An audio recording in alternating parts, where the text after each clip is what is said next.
네, 오늘 말씀은요, 20번에서 21번, 이 세상이나 세상에 있는 것을 사랑하지 말아야 하는 이유는 무엇입니까? 우리 요한일서 2장 15절부터 16절 말씀 함께 선포합니다. 이 세상이나 세상에 있는 것들을 사랑하지 말라. 누구든지 세상을 사랑하면 아버지의 사랑이 그 안에 있지 아니하니 이는 세상에 있는 모든 것이 육신의 정욕과 안목의 정욕과 이 생의 자랑이니 다 아버지께로부터 온 것이 아니요 세상으로부터 온 것이라. 요한일서 2장 15절부터 16절 말씀. 아멘, 아멘. 오늘은 세상을 사랑하지 말라 하는 말씀 주제로 요한일서 2장 15절부터 16절 말씀을 함께 나누려고 합니다. 오늘 말씀을 보니까 이 세상이나 세상에 있는 것들을 사랑하지 말라. 세상을 사랑하면 누구든지 세상을 사랑하면 아버지의 사랑이 그 안에 있지 아니하다. 성경이 그렇다고 하면 그런 것입니다. 그 다음에 16절에 보면 이는 세상에 있는 모든 것이 세 가지로 나뉘어지죠. 첫 번째는 육신의 정욕과 안목의 정욕과 이생의 자랑이니, 이런 것들이 다 하나님께로부터 온 걸까요? 아닐까요? 아버지께로부터 온 것이 아니요 세상으로부터 온 것이라, 이렇게 말씀하고 있습니다.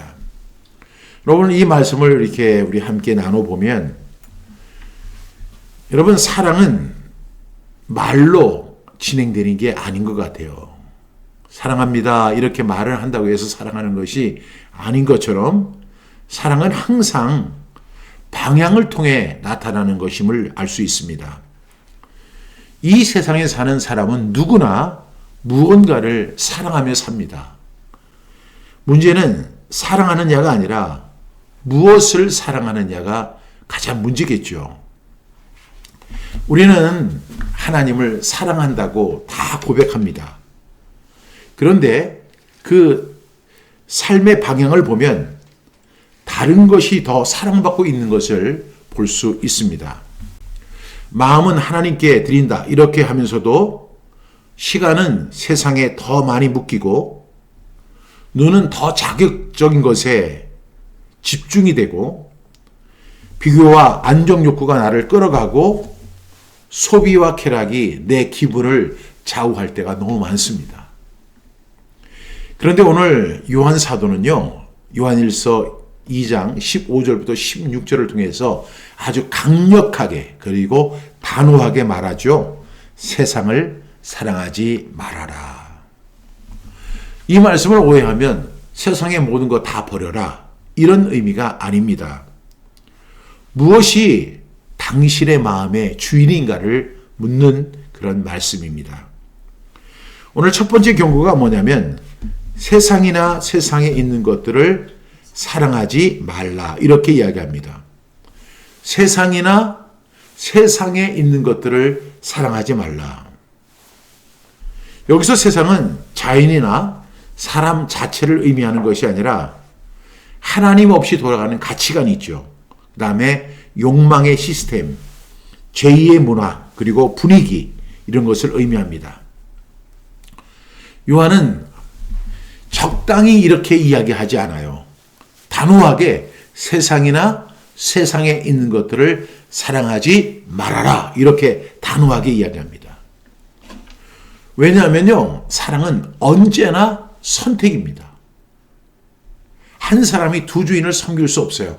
이 사람을 사랑하고 저 사람도 같이 사랑할 수가 없어요. 내 아내를 사랑하고 다른 여자를 사랑할 수 없는 거죠. 이렇게 단호하게 사랑은 중립이 없다는 사실을 이야기합니다. 우리가 하나님을 사랑하면 세상은 내려가고요, 세상을 사랑하면 하나님은 밀려버립니다.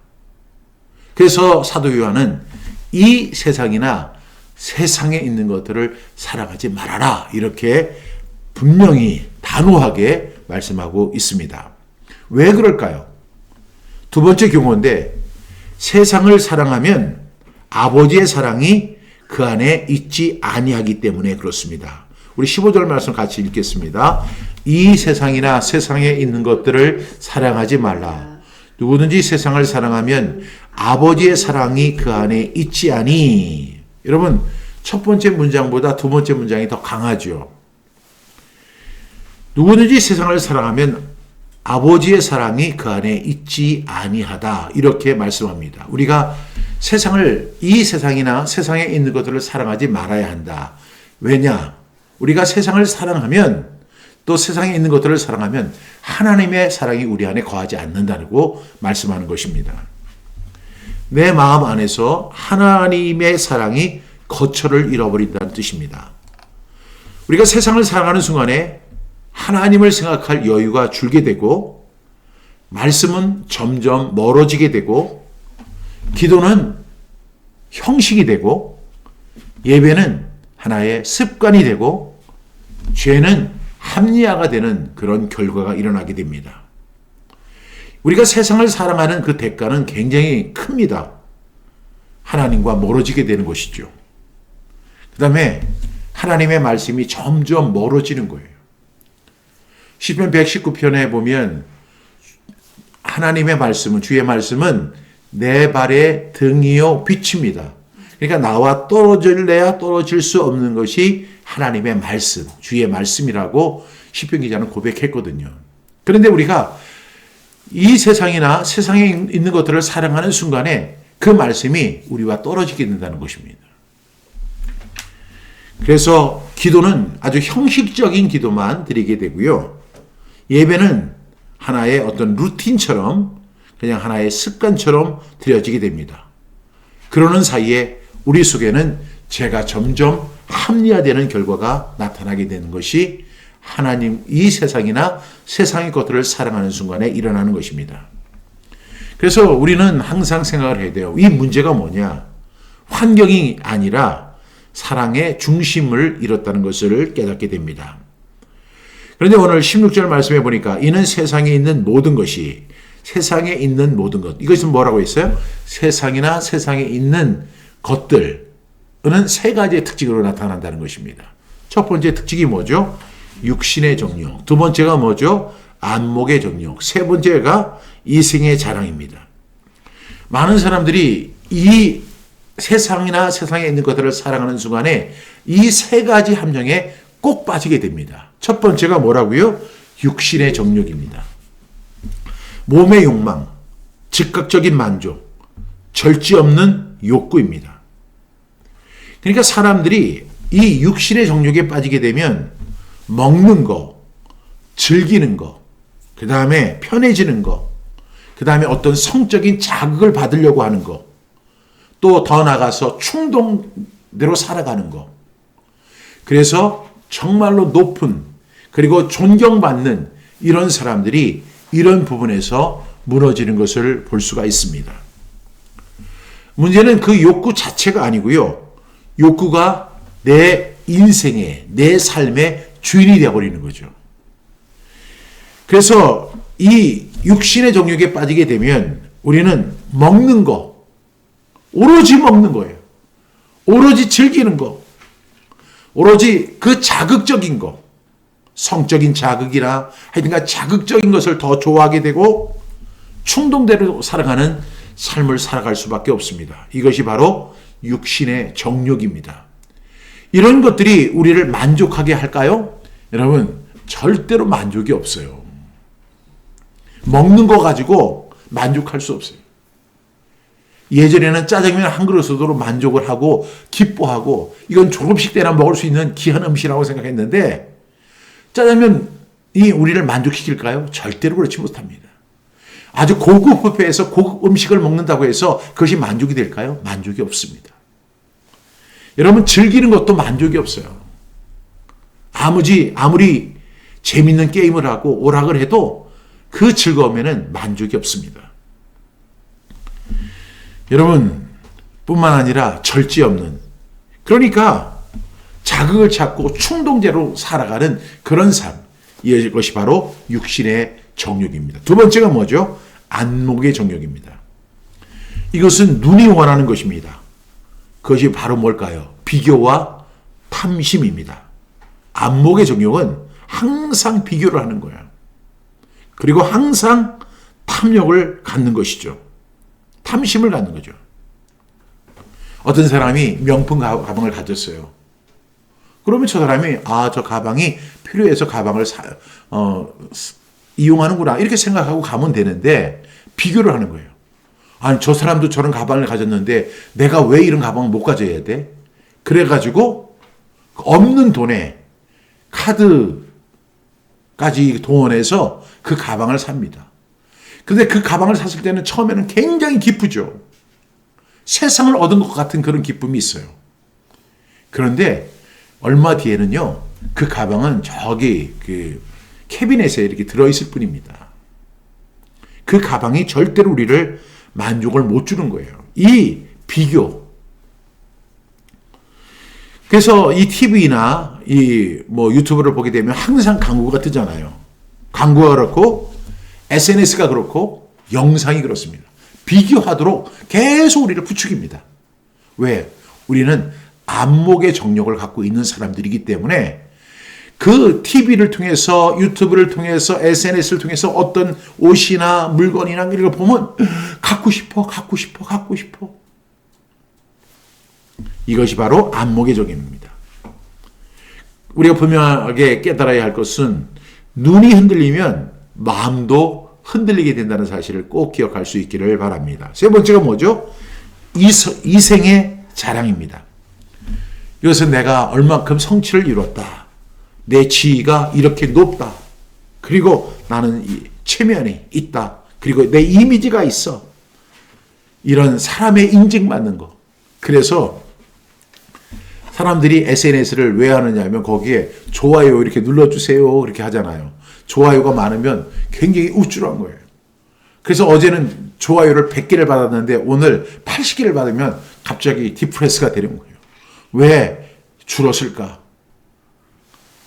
여러분, 내가 누군지를 하나님이 아니라 사람의 평가로 증명하려는 그런 마음이잖아요. 얼마나 불쌍해요. 제발 그런 것 좀 없었으면 좋겠어요. 근데 사람들이 좋아요, 구독, 이렇게 하면서 사람들의 인정을 받으려고 그렇게 해요. 조회수. 그것이 이생의 자랑입니다. 세상은 분명히 이야기하죠. 내 가치, 내 스펙으로 결과를 증명해. 어느 대학 나왔어? 하지만 복음은 이렇게 말을 하죠. 나는 하나님의 자녀다. 여러분, 이 세상을 가만히 보면 보통한 게 아니에요. 육신의 정욕과 안목의 정욕과 이생의 자랑에 우리가 휩싸여서 정신 차리지 못하고 살아가다가 결국에는 멸망을 향해 가는 것이 우리의 인생인 거예요. 이 육신의 정욕, 안목의 정욕, 이생의 자랑에서 정말로 자유로울 사람이 과연 얼마나 있을까요? 그래서 우리는 이러한 함정에 빠지지 않기 위해서 오늘 사도 요한이 뭐라고 이야기를 한다고요? 세상이나 세상에 있는 것들을 사랑하지 말라고 말씀하는 거예요. 왜? 누구든지 이 세상을 사랑하면 하나님의 사랑이 그 안에 있지 아니하게 되죠. 왜? 그 하나님의 사랑이 내 안에 있어야 하는데 육신의 정욕과 안목의 정욕과 이생의 자랑에서 우리는 헤어나오지 못하고 하나님의 사랑을 잃어버리게 되는 것입니다. 오늘 요한은 이렇게 이야기합니다. 다 아버지께로부터 온 것이 아니요 라고 이야기합니다. 이것은 세상으로부터 온 것이라고 말하죠. 여러분, 유혹의 문제는 느낌이 아니라 출처입니다. 이것이 어디에서 왔느냐 하는 거예요. 아버지께로부터 오는 것은요, 생명입니다. 거룩입니다. 사랑입니다. 자유입니다. 최고의 가치입니다. 그런데 세상으로부터 오는 것은 정욕과 탐심과 자랑과 중독. 여러분, 출처가 다르면 여러분 삶의 질이 달라지는 거예요. 그래서 우리는 결정해야 돼요. 우리는 하나님께로부터 온 것을 받을 것이냐 아니면 세상으로부터 오는 것에 우리는 도취할 것인가를 결단해야 됩니다. 왜? 출처가 다르면 열매도 달라지기 때문입니다. 그러므로 저와 여러분들은 분명하게 선택해야 돼요. 내가 붙잡고 있는 것이 하나님께로부터 온 것인가? 아니면 세상으로부터 오는 것인가? 지금 내가 가지고 있는 그 마음이 한번 그걸 생각해 봐야 돼요. 이것이 우리 하나님께로부터 온 것인지 아니면 육신의 정욕과 안목의 정욕과 이생의 자랑에서 나온 것인지를 분명하게 그 출처를 확인해야 할 줄로 믿습니다. 과연 그렇다면 우리는 이 세상을 어떻게 살아가야 할까요? 첫 번째는 사랑의 자리로 바꿔야 돼요. 세상을 끌어내는 가장 큰 힘은 의지가 아니라 더 큰 사랑입니다. 아버지의 사랑이 내 안에서 살아나면 세상의 유혹은 약해집니다.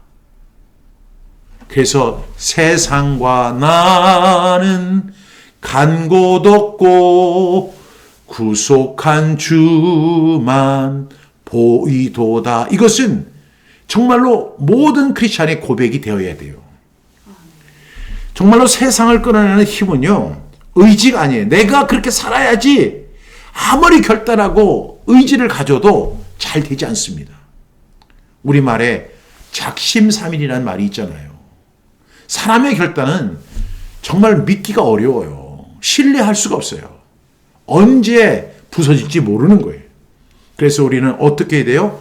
아버지의 사랑, 하나님의 사랑을 우리 품을 수 있는 그 사랑이 내 안에서 살아나면 우리는 세상의 유혹에 이길 수 있다는 사실을 분명히 기억할 수 있기를 바랍니다. 두 번째, 우리 이 종언을 통해서 보게 되면 눈의 문을 지켜야 되는 거죠. 눈의 문을 지키시기 바랍니다. 안목의 정욕은요, 보는 것에서 시작하는 거예요. 하나님께서 그 하와에게 그리고 아담에게 말씀하셨잖아요. 이 선악과는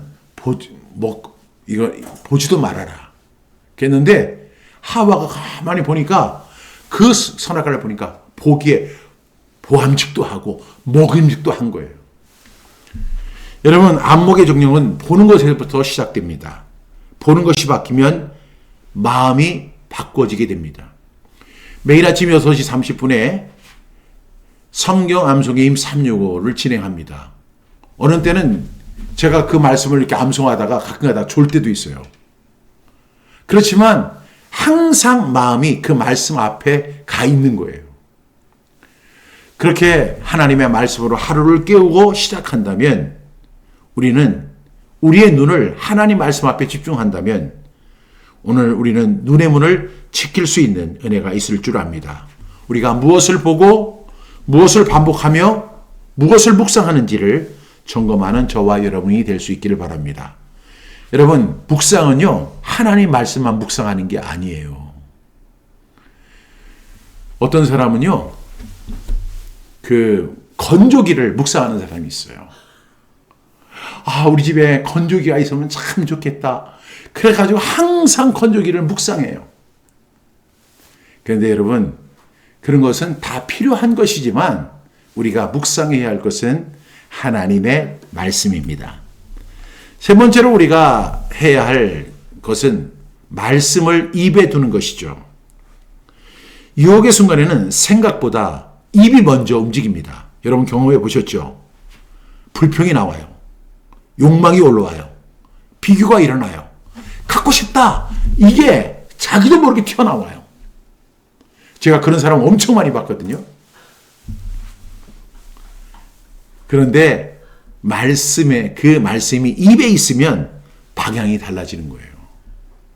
그래서 우리가 하나님의 말씀을 암송하고 선포해야 하는 것입니다. 오늘 요한일서 2장 15절부터 16절 말씀 여러분 계속 선포할 수 있길 바랍니다. 이 세상이나 세상에 있는 것들을 사랑하지 말라. 누구든지 세상을 사랑하면 아버지의 사랑이 그 안에 있지 아니하니 이는 세상에 있는 모든 것이 육신의 정욕과 안목의 정욕과 이생의 자랑이니 다 아버지께로부터 온 것이 아니요 세상으로부터 온 것이라.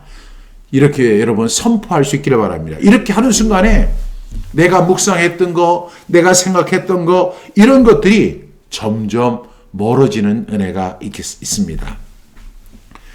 오늘 요한일서 2장 15절부터 16절 말씀에서 사도 요한은 이 세상이나 세상에 있는 것들을 사랑하지 말라 이렇게 말하죠.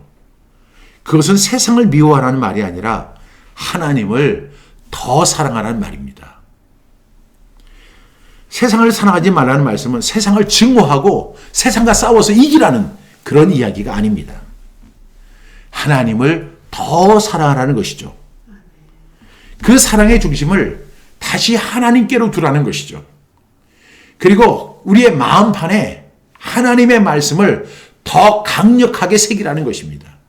그래서 그 하나님의 말씀이 내 가슴 마음판에 새겨져서 말씀대로 믿고 말씀대로 살아내고 말씀대로 누리는 그런 사람이 될 때 우리는 육신의 정욕과 안목의 정욕과 이 생의 자랑에서 벗어날 수 있게 될 줄로 믿습니다. 오늘 주님은 저와 여러분에게 이렇게 질문하시는 것 같아요. 내 마음의 왕좌에 누가 앉아 있니? 육신의 정욕이니? 안목의 정욕이니? 이 생의 자랑들이 네 마음속에 자리 잡고 있니? 아니면 하나님이 내 마음의 중심에 그리고 그 왕자를 차지하고 있니? 여러분, 우리 모두가 이렇게 고백할 수 있으면 좋겠어요. 주님, 내 마음에는 하나님만이 있습니다. 이렇게 고백할 수 있는 저와 여러분 다 될 수 있기를 바랍니다. 이 시간 우리 함께 결단할 수 있기를 바랍니다. 주님, 내 마음을 세상에 빼앗기지 않게 하여 주옵소서. 아버지의 사랑으로 내 사랑의 방향을 다시 세워주시고 내 사랑의 방향이 하나님을 향할 수 있도록 도와주시옵소서. 기도하겠습니다. 사랑하시는 주님, 세상을 사랑하지 말라 하신 말씀 앞에 섭니다. 우리의 마음은 너무나 쉽게 흔들리고 눈이 쉽게 빼앗기고 정욕의 자랑이 은밀히 자라나는 것을 회개하고 고백합니다. 아버지의 사랑으로 우리의 마음을 다시 채워 주시옵소서. 육신의 정욕을 절제할 수 있게 하시고 안목의 정욕을 끊게 하시고 이 생의 자랑을 내려놓게 하여 주시옵소서. 말씀을 마음에 새겨 입에 두어 태필린 복음의 능력으로 세상을 이기게 하여 주옵소서. 우리의 삶이 하나님께 속한 사람답게 거룩함으로 드러날 수 있도록 붙잡아 주옵소서.